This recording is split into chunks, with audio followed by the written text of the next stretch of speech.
guys, in my today's video I'm going to talk about white collar crime. Generally and specifically, there's no crime that is referred to as white collar crime. It's just a generic term used to identify a particular type of crime. And this term came into popularity in the 1939 according to Edwin Sutherland, a sociologist, in his speech to the joint meeting of the American Sociological Society and the American Economic Association, where he described it as crimes committed by persons of respectability and high social status in their cause of occupation. And since then, there's never been a universal agreement according to naming of specific crimes to be white collar crime.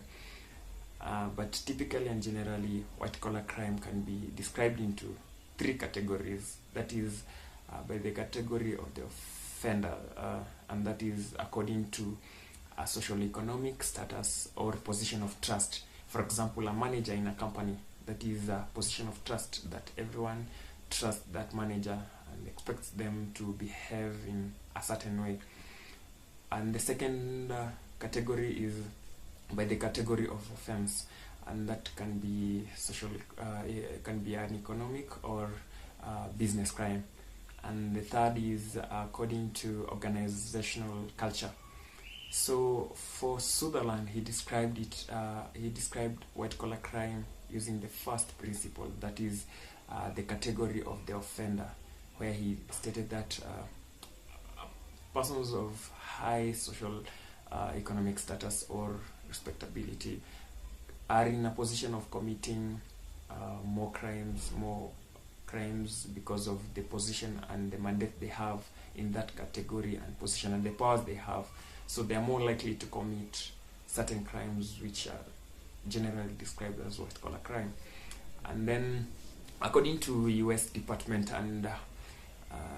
of Justice and Federal Bureau of Investigations, that is FBI, have largely defined white collar crimes as those illegal crimes that are characterized by deceit, concealment, or generally they are committed for one's own selfish gains and purposes of gaining business advantage or escaping payment or avoiding loss, and it usually doesn't involve the physical use of force or any form of violence, and most of it usually doesn't. It's non-violent acts of crime.